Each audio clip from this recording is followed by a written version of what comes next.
Friend, welcome to Bajirao Reddy institute. Today analysis के आज के अंक में हम 8 जनवरी 2024 के प्रमुख समाचारों को देखते हैं। आज के अगर हम प्रमुख समाचार पे देखें तो 3 प्रमुख समाचार हैं। पहला है, एक इंडियन एक्सप्रेस में एक लेख लिखा है प्रोफेसर अशोक गुलाटी, काफ़ी सीनियर प्रोफेसर हैं ICIEAR के, उनके द्वारा और एक उनके सहयोगी द्वारा लिखा गया यह लेख है, जिसमें भारतीय अर्थव्यवस्था के पिछले 20 सालों में यानी 2004 से लेकर 2014 तक की यूपीए सरकार और 2014 से लेकर इस साल तक का जो है, अभी NSO का डेटा आया है जिसमें एस्टिमेट किया गया है अगले साल, इस साल का जो 23-24 का है, कि वो 7.3% के ग्रोथ रेट पर बढ़ेगी। तो ऐसे में पिछले 10-10 साल के 2 स्पेल की तुलना किया है। क्यों तुलना किया है? क्योंकि आगे आने वाले दशक के बारे में हमें जानकारी मिल सकती है। ठीक है, तो इसमें हम इसको समझेंगे। दूसरा जो मुद्दा है वह है फ्री मूवमेंट रिजिम या मुक्त आवाजाही का। ये भारत म्यांमार को लेके, भारत नॉर्थ ईस्ट में म्यांमार बॉर्डर को लेकर एक मुद्दा है। ये रह के चर्चा में होता रहता है। पिछले साल भी चर्चा में रहा था जबकि मणिपुर का मामला उठा था। उसके बाद सितंबर में वहाँ के मणिपुर के मुख्यमंत्री जो है, उन्होंने केंद्र सरकार से अपील की थी कि इसको समाप्त किया जाए।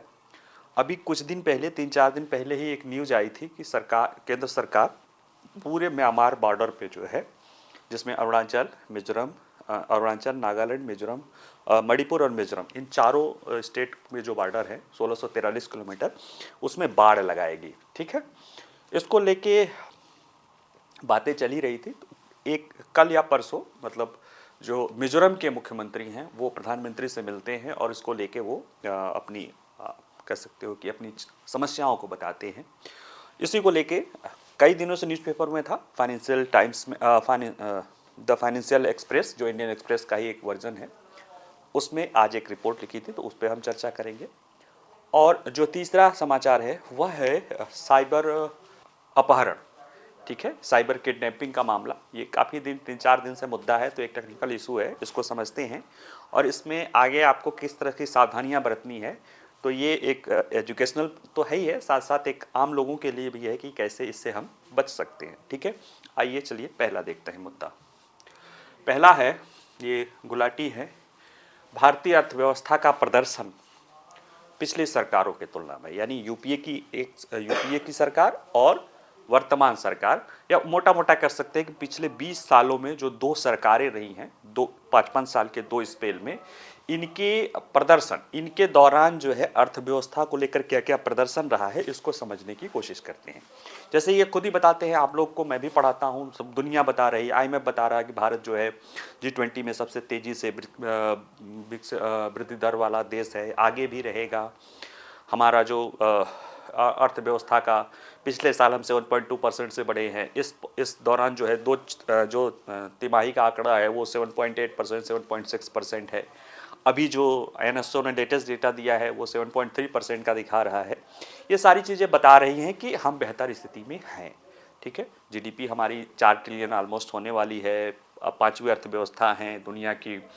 हमारा बहुत सारी अच्छी चीज़ें हैं। मुद्रास्फीति भी एक तरह से RBI के जो पॉलिसी वो है 4+-2 उसके अंदर में है।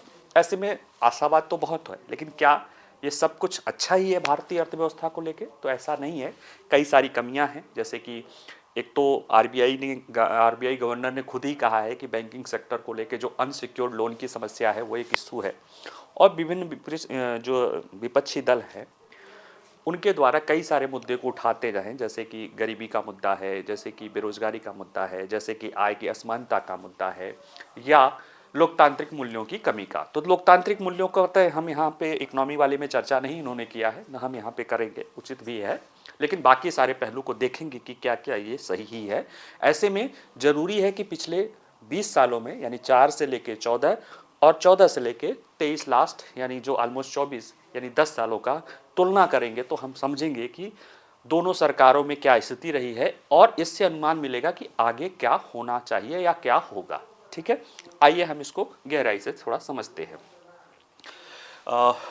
परिचय की बात करें तो देखिए, हम व्यापक आर्थिक आशावाद के मोर्चे पर है। एनएसओ ने अपनी पहली अग्रिम अनुमान दिया है 2023-24 में।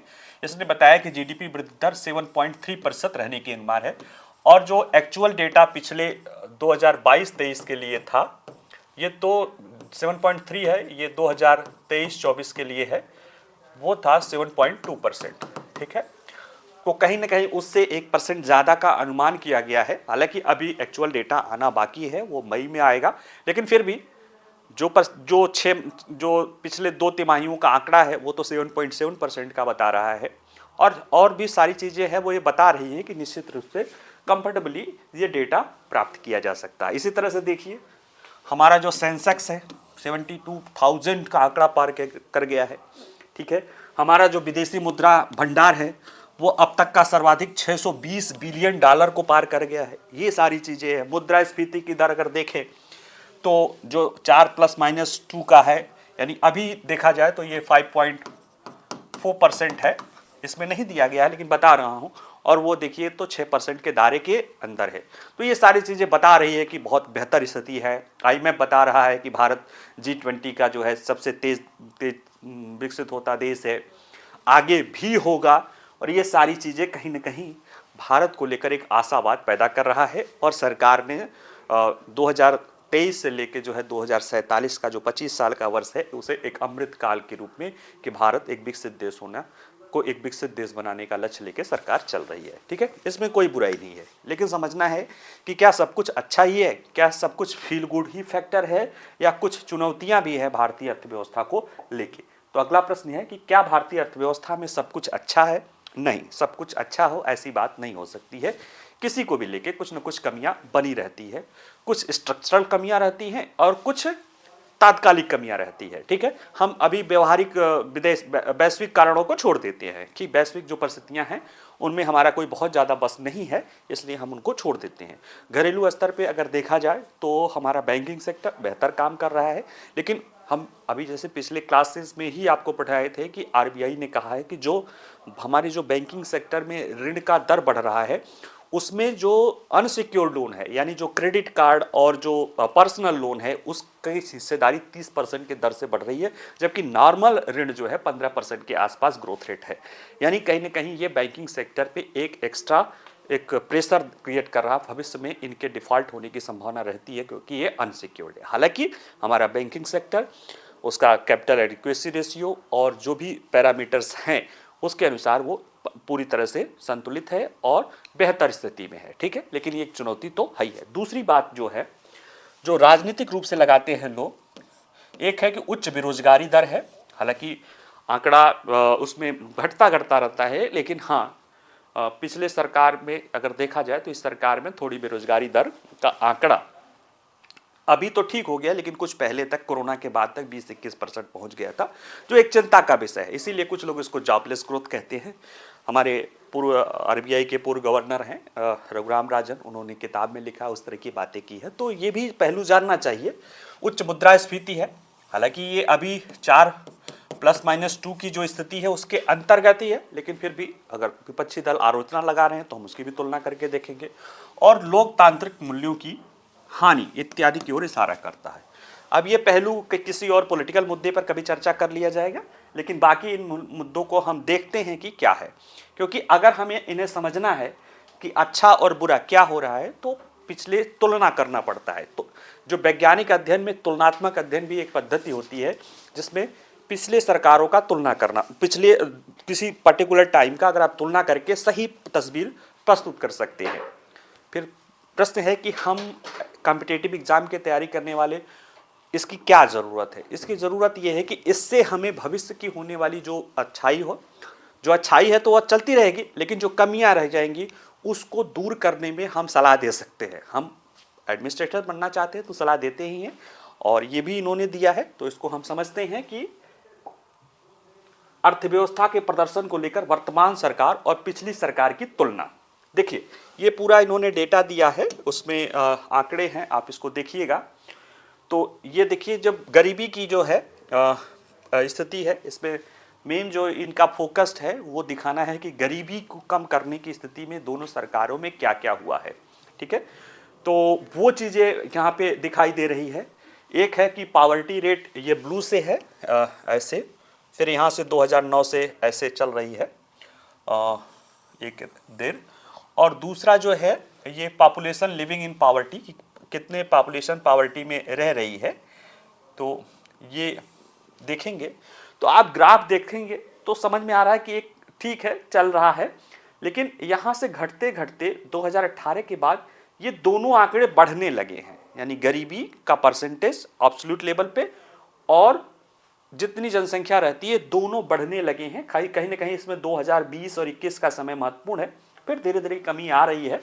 तो इसी को हम अब आइए देखते हैं कि क्या चीज़ें हैं। जैसे अगर दोनों की तुलना करें कि पिछले 10 सालों में यूपीए सरकार की, यानी यूपीए 1 एंड यूपीए 2, और वर्तमान सरकार की जो एनडीए की, यानी मोदी सरकार 1, मोदी सरकार 2, यानी दोनों 10 साल के दौरान जीडीपी दर के अगर तुलना करें तो यूपीए की का बेहतर रहा है। यूपीए की अवधि में 2004 से 2014 के दौरान जो है औसत वार्षिक वृद्धि 6.8% था। ठीक है, हालांकि वो सरकार जब 4-5 के पर तो वो ज़्यादा था, लेकिन एक जो 11-12 के औसत दर पे तुलना की जा रही है तो हम उसी पे करेंगे। तो उस समय ये 10 साल का आया था 6.8%, और इस वर्तमान सरकार के 10 साल का आया है 5.8%, यानी कि कहीं न कहीं पिछली सरकार में जीडीपी की वृद्धि दर औसतन 10 सालों का देखा जाए तो ज़्यादा था, और वो आपको अन्य डेटा में दिखेगा। लेकिन एक और फैक्टर है कृषि जीडीपी की तुलना, क्योंकि हमारे यहाँ कृषि एक ऐसा क्षेत्र है जो इसका भले अर्थव्यवस्था में जीडीपी में योगदान परसेंटेज वाइज कम हो, लेकिन बहुत बड़ी जनसंख्या उस पर निर्भर रहती है, और वो कहीं ना कहीं देश की गरीबी के जो आंकड़े हैं उसको बहुत हद तक प्रभावित करता है। ठीक है, तो अगर कृषि जीडीपी की बात करें तो यूपीए की अवधि में ये 3.5% की दर से 10 सालों में बढ़ी थी, एक एवरेज 10 साल में, और वर्तमान सरकार में भी ये मामूली रूप से 3.7%, यानी कोई बहुत ज़्यादा अंतर नहीं है, जैसे उसमें था वैसे इसमें ही है, थोड़ा सा ज़्यादा है। ठीक है, और इसको लेके हालांकि एक माना जाता है कि अगर अर्थव्यवस्था में 4% की कृषि की जीडीपी है तो वो बेहतर मान लिया जाता है। तो दोनों ही स्थिति में लगभग 3.5 या 3.60%, यानी दोनों सरकारें लगभग उसके दायरे में जितनी होनी चाहिए उतना तो नहीं हो रही है, लेकिन फिर भी ठीक ठाक रही हैं। ठीक है, तो ये कह सकते हैं कि अभी भी ठीक है, लेकिन और ध्यान दिए जाने की जरूरत है। अब आते हैं जो माइक्रो इकोनॉमी का अन्य पहलू, जीडीपी का विकास दर तो देख लिया, अब दूसरा पहलू होता कि मुद्रास्फीति। ठीक है, मुद्रास्फीति के पहलू में अगर देखें, यानी महंगाई के मोर्चे पर देखें, तो यूपीए की सरकार का रिकॉर्ड अच्छा नहीं रहा था, ये इनका मानना है, और सच्चाई भी है। आंकड़े जो है वो झूठ नहीं बोलते हैं। जैसे यूपीए की अवधि के दौरान 8.1% का औसत कंज्यूमर प्राइस इंडेक्स था, जिसके आधार पे आरबीआई गणना करती है मौद्रिक स्थिति की, 8.1%, और वर्तमान सरकार की अगर 10 साल की तुलना करेंगे तो ये 5.1% है। इसीलिए लोग मानते हैं कि भले जीडीपी वो उसमें ज़्यादा था, लेकिन महंगाई दर के ज़्यादा होने के कारण एक्चुअल में जीडीपी दर जो है इस सरकार के दौरान ज़्यादा है, अगर आप उसको महंगाई की दर को घटा के देखेंगे तो। ठीक है, तो अब वो अलग चीज़ें हैं, लेकिन जो चीज़ें हैं वहाँ पे मैं प्रस्तुत कर दे रहा हूँ।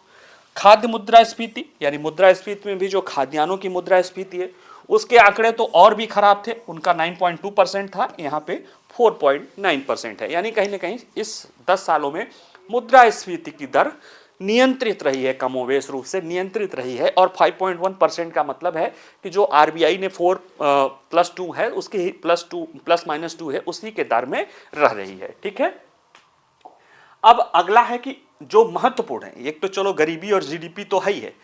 प्रोफेसर गुलाटी कहते हैं कि किसी भी सरकार के लिए, सबसे खासतौर से विकासशील देश के लिए, सरकार के लिए, कि उसके यहाँ गरीबी उन्मूलन के प्रयास कैसे हो रहे हैं, ये सबसे प्रमुख होता है किसी भी सरकार के कार्यों के प्रदर्शन। क्यों? क्योंकि ये समावेशी विकास को बढ़ावा होता है। हर आंख के आंसू पोंछने वाली या जो लोक कल्याणकारी अर्थव्यवस्था होती है उसके लिए जरूरी है कि गरीबी उन्मूलन की क्या स्थिति है, यानी गरीबी के दर में किस तरह से गिरावट हो रही है और गरीबी की जनसंख्या में घटने का दर कैसा है। अगर इसको देखें तो जो यहाँ पे गरीबी को लेके दो आधार है इन्होंने दिया है।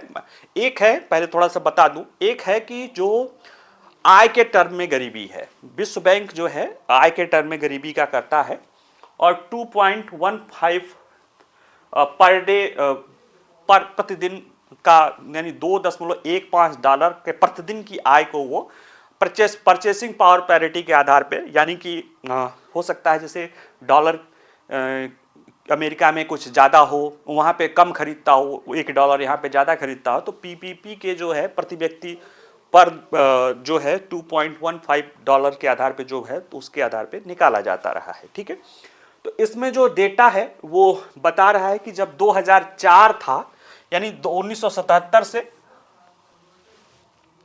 1977 से जब से ये निकाला डेटा है विश्व बैंक के पास, 1977 से 2004 के बीच में ये 63% से घटकर, यानी 2004 में जब यानी यूपीए सरकार ने सत्ता ली थी तो 39.91% लोग गरीबी रेखा के नीचे थे भारत में। ठीक है, ये तो हुआ आय वाली, यानी कि लोगों की आय के आधार पे। एक और आधार है, यूनाइटेड नेशनल डेवलपमेंट प्रोग्राम निकालता है multi dimensional poverty index. Poverty को शिक्षा, आय और शिक्षा, स्वास्थ्य और जीवन स्तर के 3 मेन संकेतकों के आधार पे जो 10 उनके उप संकेतक है उसके आधार पे निर्धारित किया जाता है। तो इन दोनों आधार पे देखेंगे हम कि क्या स्थिति रही है। अगर हम यूपीए फर्स्ट की अवधि की बात करें, ठीक, यानी 2004, ये दो डेटा दिखाया गया है, मैं इसमें लिखा बता देता हूं। 2004 से 2008-9 के दौरान इसमें गरीबी जो है उसमें परसेंटेज वाइज जो है कमी हुई है, लेकिन यूपीए 2 क्यों अलग अलग किया जा रहा है कि यूपीए 1 में जो है ये 1.12% की गरीबी दर से गिरावट हुई है, उसमें भी 39.9% से घटकर 34.3% हुआ है, यानी कि 1.12% की दर से प्रतिवर्ष गरीबी घट रही थी। ठीक है, लेकिन यूपीए 2 में ये ज्यादा हो गया, ये 2.46%, ये 32.9% से 20.6% की तेजी से गिरावट हुई है। उसमें कई सारी चीजें होती हैं, अगर आप देखेंगे उस दौरान तो सरकार ने जो है किसानों के ऋण माफी किया था, फिर बाद में खाद्य सुरक्षा कानून लाया था, ये बहुत सारे प्रयास हुए थे जिसके कारण जो है गरीबी रेखा के एब्सोल्यूट गरीबी में तेजी से गिरावट आई थी। ग्रामीण क्षेत्रों में मनरेगा भी तेजी से काम करना शुरू कर दिया था, ये सारी चीजें आई थी, वहां पे दिखी थी। यानी कि यूपीए तो 9 से 14 का समय था, उस समय गरीबी एब्सोल्यूट गरीबी में सबसे तेज गति से गिरावट हुई थी 2.46% से, और जो 32.9 से था 20.6% लोग गरीबी 2013-14 में रह गए थे। अब जो वर्तमान सरकार का पहला कार्यकाल है उसमें, यानी 2014-15 से 2019 तक, ये 19.7% से 11.1% हो गई है, यानी 1.72% के आधार पे। यानी ये वो आंकड़ा जैसे 2.46% से कम तो हुआ, लेकिन फिर भी एक मैनेज रहा, बना रहा। लेकिन उसके बाद जो वर्तमान सरकार का जो दूसरा 19-20 से 23-24 के दौरान है, इसमें प्रतिवर्ष गरीबी में 0.3% की बहुत मामूली गिरावट हो रही है, और कहीं ना कहीं ये बता रहा है कि आय के टर्म में गरीबी उतनी तेजी से नहीं घट रही है जितनी तेजी से घटनी चाहिए। उसके पीछे कुछ लोग कोरोना का भी जिम्मेदार मानते हैं, क्योंकि कोरोना के कारण ही वर्ष 2023 में 16 करोड़ लोग गरीबी रेखा के नीचे थे, जो कि पूरी दुनिया में सबसे ज्यादा है, और ये 2018 के डेटा से ज्यादा है। ठीक है, घटने के कारण भी, तो ये कारण हो सकता है, लेकिन इनके देखा जाए तो यूपीए का पहला चरण गरीबी रेखा घटा, दूसरा चरण में बहुत अच्छा प्रदर्शन किया। वर्तमान सरकार का पहला चरण जो है 19 तक जो है वो ठीक ठाक रहा, अच्छा प्रदर्शन रहा, बहुत अच्छा तो नहीं रहा लेकिन ठीक ठाक रहा। लेकिन जो दूसरा चरण है वो चिंताजनक है।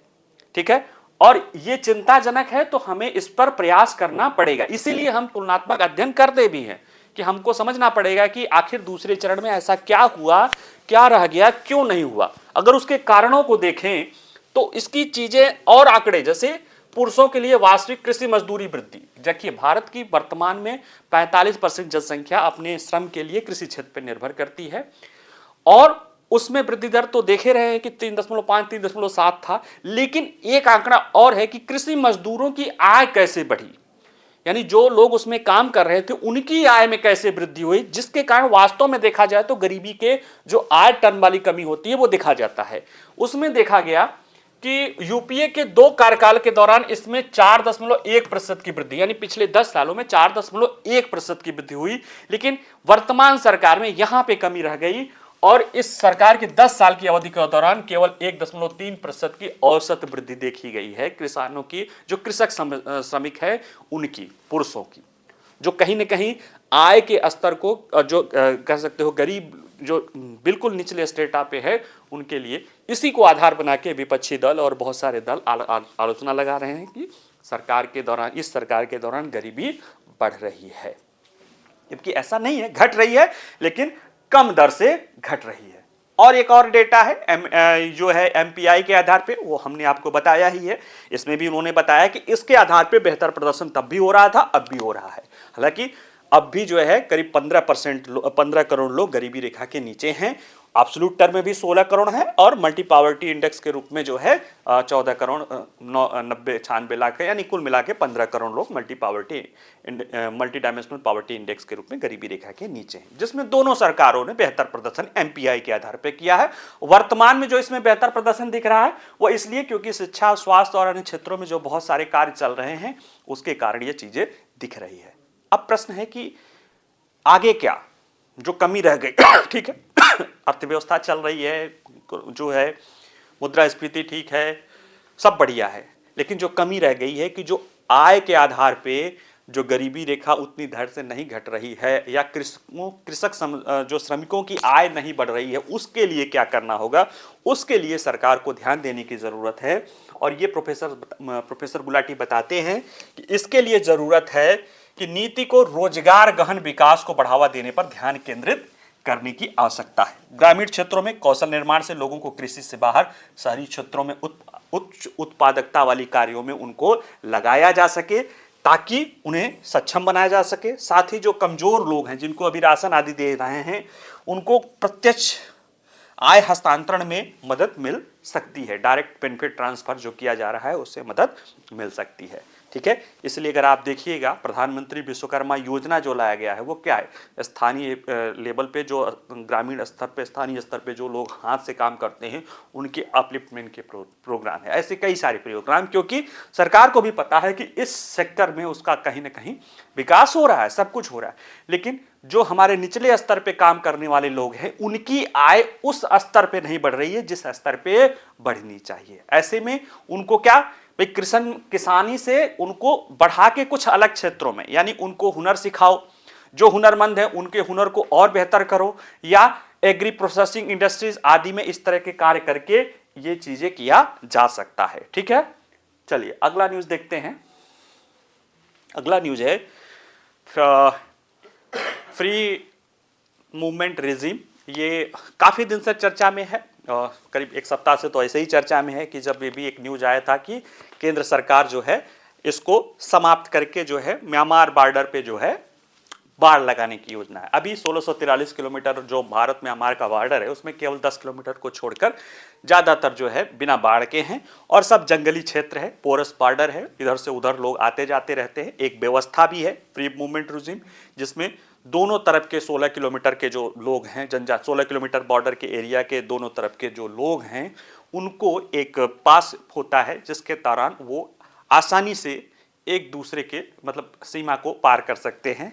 इससे क्या होता है, इसको जो लाने की व्यवस्था थी उसके पीछे वजह था कि वहाँ पे जो जनजाति लोग हैं जो आपस में एक सांस्कृतिक रूप से जुड़ाव रखते हैं और जिनको अंग्रेजों के दौरान बंटवारे और सीमा रेखा उसी को बाद में बना देने के कारण उनके बीच में कहीं ना कहीं एक भाव है, अलगाव का भाव आता है, उसको कि उनको दूर किया जा सके, वो एक दूसरे के करीब आ सके, इसको लेकर लाया गया था।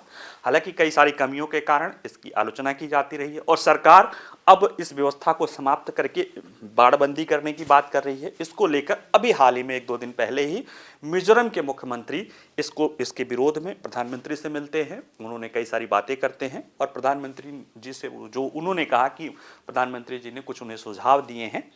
तो अब अभी ये कोई डोमेन में नहीं है, लेकिन ये मुद्दा चर्चा में है, आइए हम इसको समझते हैं। ठीक है, चर्चा में क्यों है भाई, बता ही रहे हैं कि फ्री मूवमेंट रिज्यूम जो है भारत और म्यांमार सीमा को दोनों ओर रहने वाले लोगों को बिना वीजा के एक दूसरे क्षेत्र में 16 किलोमीटर तक जाने की अनुमति देता है, को ही जल्द ही समाप्त करने पर केंद्र सरकार विचार कर रही है। क्यों विचार कर रही? क्योंकि इसका दुरुपयोग हो रहा है। इसके कारण जो है म्यांमार से बहुत सारे लोग जो है भारत की सीमा में आके बस गए हैं, मिजोरम में बस गए हैं, मणिपुर में बस गए हैं। मिजोरम में तो समस्या नहीं है क्योंकि मिजोरम में जो लोग आए हैं उन्हीं की जनजातीय समूह के लोग हैं, तो वहाँ पे तो उनको एक्सेप्टेंस है, सरकार भी उनको सहयोग कर रही है। लेकिन मणिपुर में ये कुकी और जो मैतेई समुदाय के विवाद में एक प्रमुख कारण इसकी भी भूमिका निभाई जा रही है।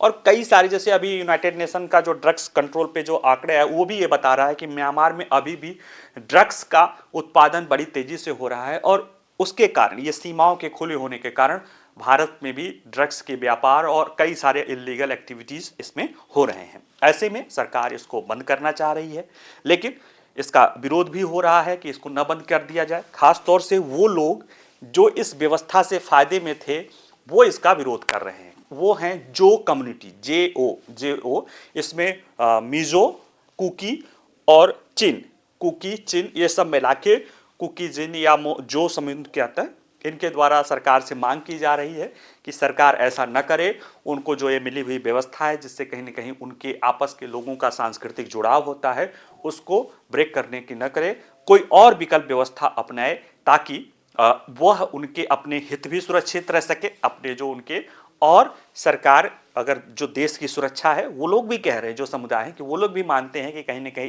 इसका दुरुपयोग हो रहा है, लेकिन भारत सरकार मजबूत है, वो चाहे तो इसका विकल्प ढूंढ सकती है। एक मजबूत ताकतवर सरकार है, तो ऐसे में इसके विकल्प के रूप में भी सरकार कुछ और सोच सकती है। ठीक है, तो आइए हम समझते हैं कि सबसे बड़ी बात है कि फ्री मूवमेंट रिजीम होता क्या है, मुक्त आवाजाही व्यवस्था क्या होता है। ठीक है, इसको जरा समझें।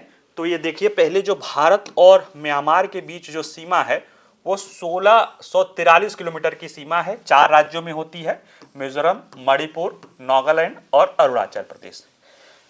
दक्षिण से उत्तर की तरफ जाएंगे। ठीक है, और इसमें जो ये रिजीम है ये दोनों पड़ोसियों के बीच व्यापक संबंधों को का एक प्रमुख पहलू है। 1970 में ही इसी तरह का कुछ शुरू किया गया था और उस समय 40 किलोमीटर के दायरे का था, बाद में घटाते घटाते 16 किलोमीटर, और 16 के बाद से और इसमें बेहतरी किया गया। और 2000 एफएमआर को 2018 में जो वर्तमान सरकार है इसने अपने एक्ट ईस्ट पॉलिसी के तहत जो है इसमें उसको शामिल कर लिया है। ठीक है, तो ये कहीं ना कहीं भारत के एक्ट ईस्ट पॉलिसी के तहत ये इसमें शामिल भी हो गया है। ठीक है, इस व्यवस्था के तहत क्या है कि पहाड़ी जनजातियों का प्रत्येक सदस्य जो या तो भारत का नागरिक है या म्यांमार का नागरिक है, वो सीमा के दोनों ओर 16 किलोमीटर के भीतर किसी भी क्षेत्र में निवासी एक सीमा पास दिखाकर सीमा पार कर सकता है। ठीक, तो ये इसकी व्यवस्था है। क्यों अपनाया गया, यानी इससे क्या होने वाले लाभ हैं? देखिए, जहां ये अपनाया गया है एक ऐतिहासिक चुनौती या ऐतिहासिक कमी के कारण। भारत म्यांमार का जो सीमा क्षेत्र है उसमें पूरे नॉर्थ ईस्ट में है, हालांकि भारत म्यांमार को लेकर अगर देखा जाए तो कई सारी जनजातियां हैं, जैसे मिजोरम है, मिजो है, कुकी है, चिन है, वह सीमा इस पार भी रहती है और म्यांमार में भी रहती हैं, और ये तीनों मिला के जो समुदाय बनाती हैं। ठीक है, और अंग्रेजों के साथ अंग्रेजों ने जो सीमा का निर्धारण किया था भारत म्यांमार के बीच में, उसके कारण ये बट गए, कई तो गांव बट गए हैं, कई तो गांव छोड़िए, कहीं तो घर में आधा हिस्सा भारत में है, आधा हिस्सा म्यांमार में है। तो ऐसी स्थिति में कहीं ना कहीं जो जनजातीय समुदाय होते हैं, इंडिजिनियस पीपल होते हैं, उनके आपस में राजनीतिक और मुद्दों से ज़्यादा सांस्कृतिक जुड़ाव बहुत ज़्यादा होता है, और सीमाओं का निर्धारण करने में राजनीतिक पहलू को ज़्यादा ध्यान में रखा गया। सीमा राजनीतिक ही होता है, भौगोलिक और उसमें तो चलो होता ही, लेकिन राजनीतिक पहलू मेन होता है, तो राजनीतिक चीज़ों का ज़्यादा निर्धारण किया गया, सांस्कृतिक और पहचानगत चीज़ों को छोड़ दिया गया। लेकिन जो लोग जो सीमा के, जिनको एक सीमा, काल्पनिक सीमा के इधर उधर बांट दिया गया, जो पहले एक थे, उनके अंदर असंतोष था, उसको दूर करने के लिए ही ये चीज़ें लाई गई थी।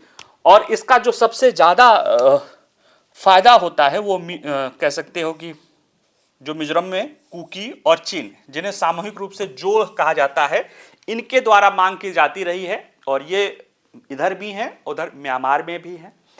और कहीं ना कहीं जब ये रिजीम था, इसको जब म्यांमार के साथ संबंध बेहतर हुए, भारत अपने एक्ट ईस्ट पॉलिसी के तहत नॉर्थ ईस्ट के साथ आसियान देशों से जोड़ने की बात कर रहा था, तो इसको और मजबूती दी गई, हमारे एक्ट ईस्ट पॉलिसी में शामिल किया गया।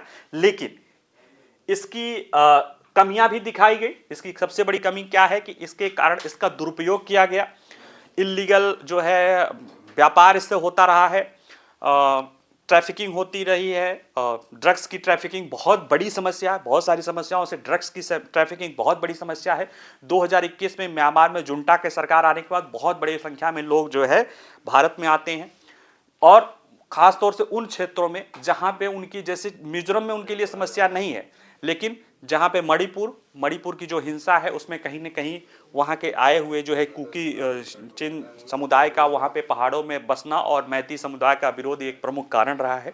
और मिजोरम और खासतौर से मणिपुर के पहाड़ी हिस्सों में ड्रग्स का बढ़ता व्यापार और वो अफीम आदि की खेती पर इन पर आरोप लगता है। ये सारी चीजें इसको कहीं ना कहीं चुनौती देती है। तो ऐसे में क्या होना चाहिए? अब देखिए, लाया गया था अच्छे उद्देश्य से, लेकिन इसका दुरुपयोग किया गया है। लेकिन जो जेन्युइन समस्याएं हैं उनको लेकर आप, ठीक है, बाड़बंदी किया जाए। जो कुछ प्रभावित क्षेत्र हैं वहां पे कुछ विशेष व्यवस्थाएं कर दी जा सकती है, जिसमें दोनों क्षेत्र के जो लोग हैं वो आपस में जो सांस्कृतिक रूप से जुड़ा रहते हैं उनकी भी भावनाओं को हमें ध्यान में रखना चाहिए। ठीक है, चलिए अगला एक छोटा सा न्यूज है, उसको हम देख लेते हैं। साइबर अपहरण का मुद्दा एक थोड़ा सा अजीब सा है कि अपहरण तो आपको कोई आता है और उठा के कहीं बंद कर देता है, फिर आपके अपनों से पैसा मांगता है, लेकिन साइबर अपहरण साइबर तरीके से किया जाता है। अब साइबर तरीके से आपको कैसे फिजिकली अपहरण किया जा सकता है या वो किया जा सकता है, एक मुद्दा है। हालांकि अभी चर्चा में हुआ है अमेरिका में, और FBI ने अपने यहाँ के वार्न किया है कि साइबर अपहरण से यानी साइबर किडनैपिंग के मामले से बच के रहिए। ठीक है, क्यों चर्चा में रहा है? क्योंकि अभी एक ऊटा एक प्रांत है, वहाँ पे एक चीनी छात्र है, उसका एक वो साइबर अपहरण का शिकार हो गया है, क्योंकि उसके माता पिता ने उसको छुड़ाने के लिए $80,000 दिए हैं। मामला क्या है? मामला ये था कि ये जो छात्र रहता है, इसका एक वीडियो उसके माता पिता के पास जाता है, जिसमें वो दिखाया जाता है किसी सिक्योर्ड स्थान पे वो खुद को बंधा हुआ रहता है, और जो अपहरण करता है वो उनके माता पिता से पैसा मांगते हैं साइबरी, और वो लोग जब देते हैं तो बाद में जब इनके माता पिता ने इसको रिपोर्ट की तो पता चला कि वो खुद को ही एक अलग ऐसे स्थान पे बंधा हुआ है। तो इसमें क्या है कि साइबर तरीके से अपहरण हुआ, फिरौती ली गई, लेकिन फिजिकली प्रेजेंस न होने के कारण भी माता पिता में वही डर आया, और बच्चों में भी वही, मतलब जो पीड़ित थे उसमें भी वही डर आया, और कहीं ना कहीं यह एक चिंता का विषय है। ये चिंता का विषय है, इसको समझने के लिए समझना पड़ेगा कि ये अपहरण क्या होता है। इसमें साइबर अपहरणकर्ता जो क्राइम करने वाले होते हैं वो पीड़ित को कह सकते हैं कुछ ऐसी बता के कि आपको आपके अपनों को नुकसान पहुंचा देंगे, या वो कुछ करके वो उनको किसी ऐसे जगह पे जाने के लिए जो छुपे हुए रहने पर, वहाँ अपने आप को अपहरणकर्ता के रूप में दिखाने पे, उसका वीडियो उनको भेजने पर, और इसी वीडियो को वो अपहरणकर्ता जो पीड़ित के माता पिता यानी जो परिजन हैं, जो उनके चाहने वाले हैं, उनको भेज के उनको डरा के वसूली कर सकते हैं। इसमें वो फिजिकली अपहरणकर्ता उपस्थित नहीं रहता है, लेकिन साइबर स्थिति का फायदा उठाते हुए मनोवैज्ञानिक ये भावना करते हुए कि दोनों पक्ष ये जानते हैं, यानी पीड़ित भी और परिजन भी, उनको ये डर लगा रहता है कि दोनों में से नुकसान हो सकता है, वो अपनी उद्देश्यों को पूरा कर लेते हैं। ऐसे में ये चिंता का एक विषय बना हुआ है, और अमेरिका में यह चीज़ें ज़्यादा देखी जा रही, खास तौर से चीन के जो वहाँ पे छात्र हैं उनके साथ ये घटनाएं ज़्यादा देखी जा रही हैं। ठीक है, इसको लेकर वहाँ के फेडरल ब्यूरो ऑफ इन्वेस्टिगेशन या FBI ने गाइडलाइंस भी जारी की है और कहा है कि इससे बचने की ज़रूरत है। तो साइबर अपहरण से कैसे बचा जा सकता है? देखिए, आर्टिफिशियल इंटेलिजेंस ने ये चीज़ें और भी बढ़ा दी है। मैंने पहले भी बताया था, और विशेषज्ञ भी कहते हैं कि कई बार क्या होता है कि आपको आपके अपने के आवाज़ में आपसे उनका संकट और इस तरह की बात करके पैसा मांगा जा सकता है, अपहरण की बात कराई जा सकती है। इसको लेकर ज़रूरी है कि आप जो भी सोशल साइट्स हैं उस पर अपनों की जो भी डेटा रखें वो गोपनीय रखें, बहुत सारी चीज़ें ना रखें। आपस में अगर इस तरह का कोई कॉल आए तो पहले अटेंड ना करें, अगर अटेंड भी करें तो कुछ ऐसा कोड नेम जरूर आपके पास रहे जिससे ये पता चल जाए कि ये चीज़ें सही है या गलत हैं। और इस संदर्भ में जागरूकता की ज़रूरत है, सरकारें भी काम कर रही हैं, और सबसे बड़ी बात है कि अपने सोशल मीडिया से ही वो डेटा उठाते हैं। सोशल मीडिया प्लेटफॉर्म पे अनावश्यक अपने व्यक्तिगत सूचनाओं को कम से कम साझा करें, जिससे जो इस तरह के अपराधी प्रवृत्ति साइबर अपराधी हैं वो इसका दुरुपयोग करके आपको आपके परिजनों का साइबर अपहरण या इस तरह की घटनाओं को अंजाम न दे सकें, ताकि आपको जो मतलब जो भी पीड़ित है उसको जो भी नुकसान हो रहा है उससे बचा जा सके। ठीक है, चलिए आज इतना ही। नमस्कार।